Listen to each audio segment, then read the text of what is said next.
The mahogany-paneled conference room at Grandpa's old law firm felt suffocating as our family gathered for the annual trust meeting. 18 family members sat around the polished table, their expensive suits and designer handbags a stark contrast to my simple button-down shirt and department store slacks. Through the floor-to-ceiling windows, I could see the Chicago skyline stretching endlessly, but inside this room, all attention focused on the trust documents spread across the table like battle plans. My brother Marcus commanded the head of the table, his Armani suit perfectly tailored and his gold Rolex catching the afternoon light. At 31, he'd built what everyone considered a successful career in investment banking, complete with the penthouse apartment and luxury lifestyle that impressed our relatives. I sat near the back corner, 28 years old, and apparently the family disappointment with my job as a nonprofit coordinator. Before we begin the official proceedings, Marcus announced, his voice carrying the authority he'd cultivated since business school, I think we need to address some concerns about trust distribution priorities. Our Aunt Helena nodded approvingly from her seat beside him.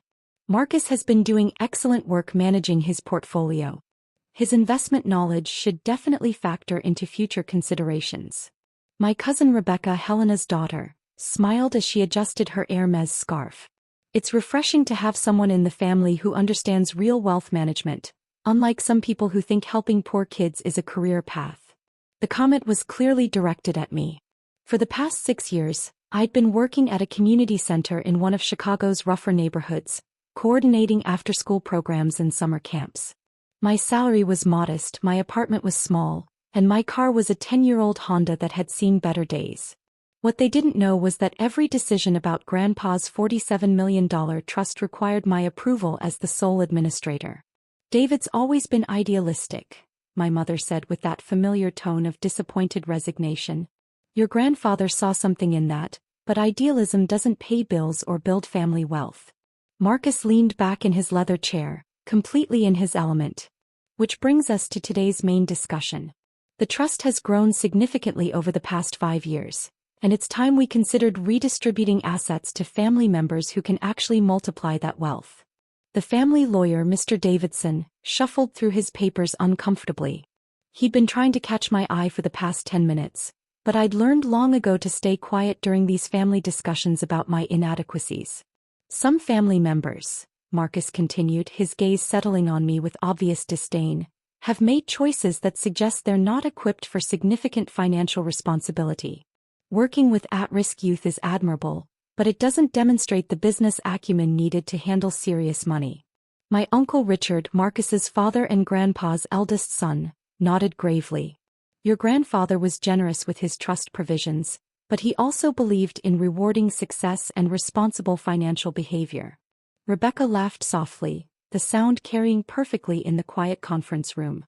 I mean, David can barely afford a decent suit for family meetings. How could he possibly manage investment decisions or estate planning? My phone vibrated against my leg. I glanced down discreetly at the notification. Riverside Family Trust, Q3 distribution schedule ready for review. Total assets, $47,234,891. Awaiting administrator approval for 18 beneficiaries. Fidelity Investments. The point is, Marcus said, standing up to pace behind his chair like a prosecutor making his closing argument. Some family members have proven they can handle wealth responsibly, while others have chosen paths that suggest different priorities. Helena raised her hand as if we were in a board meeting.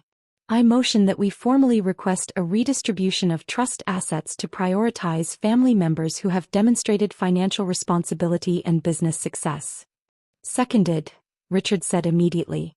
It's what Dad would have wanted, rewarding achievement and ensuring the family wealth continues to grow. Marcus smiled triumphantly, clearly savoring his moment of family leadership. All in favor of restructuring the trust to prioritize successful family members? Hands went up around the table. 16 of the 18 family members voted to essentially cut me out of any significant inheritance, their faces showing various degrees of satisfaction and righteous determination. Motion carries, Marcus announced, his voice ringing with authority. He turned to face me directly, his expression mixing pity with condescension. David, I hope you understand this isn't personal. It's just good business sense. I nodded quietly, still looking down at my phone where another Fidelity alert had appeared. Administrator action required. Approve quarterly distributions totaling $2.1 million across 18 beneficiaries. Trust balance sufficient for all scheduled payments. You'll never see Grandpa's money, Marcus declared loudly, his voice carrying across the conference room like a victory speech. Real wealth goes to people who know how to handle it responsibly. The family murmured their agreement, several cousins actually applauding Marcus's decisive leadership. Rebecca was practically glowing with satisfaction, while Helena dabbed at her eyes as if moved by the family's wisdom and unity. My phone rang immediately, the ringtone cutting through their celebration. The caller ID showed Fidelity Trust Services, Administrator line. "Excuse me," I said quietly, answering the call. "Good afternoon, Jennifer." "Mr. Riverside," came the familiar voice of my trust advisor through the speaker, her professional tone clearly audible in the suddenly quiet room. "I'm calling about the quarterly distribution approvals. We have 18 family members scheduled to receive their regular payments, totaling $2.1 million. Should we proceed as planned?" The conference room had gone completely silent. Marcus's triumphant expression shifted to confusion as he stared at my phone. Around the table, I watched as family members began to look uncertain, their confident celebration faltering. "Actually, Jennifer, there's been a family meeting today with some interesting discussions about trust restructuring. Could you explain the current administrator structure for everyone present?" "Of course, sir. You are the sole administrator of the Riverside Family Trust, as designated by your grandfather's will. All distributions, investments, and trust modifications require your exclusive approval." Rebecca's face had drained of all color. She gripped the edge of the conference table so tightly her knuckles went white, her Hermes scarf suddenly looking like it was choking her. Marcus had gone completely rigid, his mouth opening and closing soundlessly as he processed what he was hearing. "And the current trust balance?" I asked, watching as comprehension slowly dawned on 18 faces around me. $47,234,891 as of this morning's market close. The trust has grown by 23% this year under your investment guidance. Uncle Richard made a choking sound. Helena grabbed his arm with both hands, her perfectly manicured nails digging into his expensive suit jacket. Around the table, family members were frantically whispering to each other, the confident atmosphere completely shattered. "Thank you, Jennifer. Could you also explain what happens if I choose to restructure the beneficiary distributions?" "Certainly. As administrator, you have complete discretion over all payments. You can modify, suspend, or redirect any distributions at any time. The quarterly payments scheduled for next week would simply require your updated instructions." Marcus finally found his voice, though it came out as barely a whisper. "That's impossible." "Actually, it's not," Mr. Davidson said quietly from his seat at the side of the table. The elderly lawyer looked relieved to finally speak. "I've been trying to discuss this with the family for years, but you always insisted on handling these meetings yourselves." I looked at Davidson encouragingly. "Please explain the trust structure to everyone." Davidson cleared his throat and pulled out a thick legal document. "Your grandfather's will was very specific. David was named sole administrator when he turned 21, with complete authority over all trust assets and distributions. The quarterly payments you all receive require his ongoing approval." The room erupted in desperate voices, but this time the panic was complete and primal. These weren't people discovering they'd been wrong about someone. These were people discovering they'd just voted to eliminate their own income. "Wait, you can't cut us off." Helena's voice rose to a shriek as she lunged across the table toward me, her designer jewelry clattering as she moved. "This is family money," Marcus shouted, his face turning an alarming shade of red as he slammed his hand on the conference table. "You can't just take away what belongs to all of us. We never knew." Rebecca's voice cracked with desperation as she grabbed my arm, her perfect makeup starting to run as tears formed in her eyes. "You should have told us."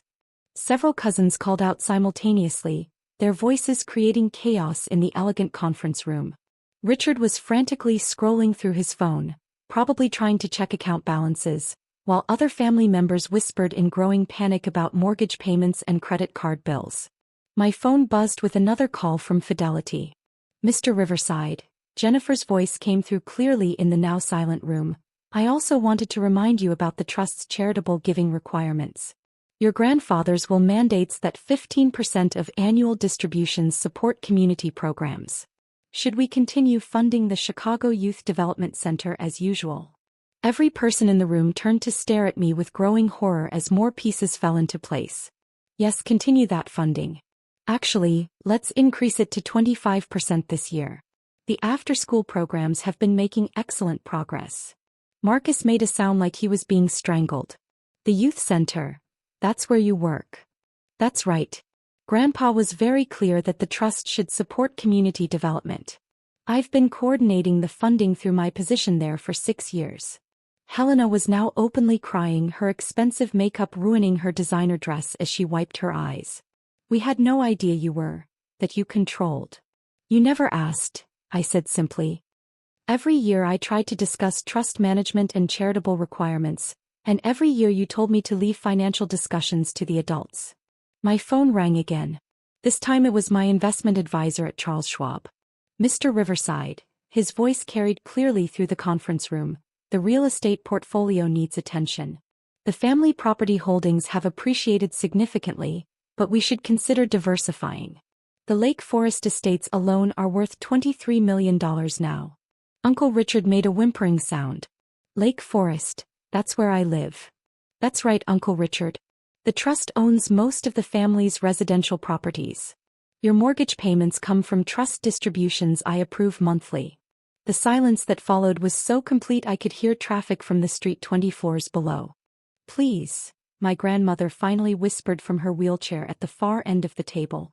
At 86 she was the family matriarch, and her voice carried weight even when barely audible. "We're family." I looked around the room at 18 people who had spent years treating me like a charity case, a failure, someone whose financial opinions weren't worth hearing. Their expensive clothes, their luxury cars in the parking garage below, their comfortable lifestyles. All of it dependent on quarterly distributions I had been approving while they dismissed me as irresponsible and naive. "You're absolutely right, Grandma. We are family." And Grandpa's will was very clear about family values: supporting community development, living modestly, and making decisions based on character rather than just financial success. I closed my laptop and gathered my simple canvas bag. "Mr. Davidson, please prepare new distribution guidelines for my review. I think it's time we restructured the trust to better reflect Grandpa's actual values." Marcus grabbed my arm as I stood up. "You can't do this to your own family." "I'm not doing anything to you, Marcus. I'm just implementing the trust restructuring that you voted for. You said real wealth should go to people who know how to handle it responsibly." "That's not what we meant." Rebecca cried, her voice breaking completely. "Actually, it is exactly what you meant. You just assumed you were the responsible ones." As I walked toward the conference room door, I could hear the frantic conversations erupting behind me. 18 family members suddenly realizing that the person they'd just voted to cut off actually controlled every dollar they depended on. My phone immediately began buzzing with text messages. "Please don't do anything hasty. We can discuss this rationally." "Marcus, I'm sorry for everything I said. Please call me." "Rebecca, we made a mistake. Please forgive us." "Helena, this is still family money. We need to work together." "Richard."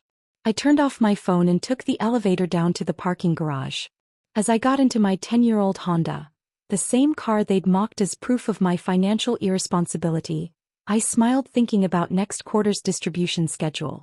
For the first time in 6 years, when we discussed Grandpa's trust and family values, they'd be very interested in my perspective on what responsible wealth management really meant. The quarterly payments could wait while I considered whether people who had just voted to cut me off really embodied the community-minded, modest values that Grandpa had wanted the trust to support.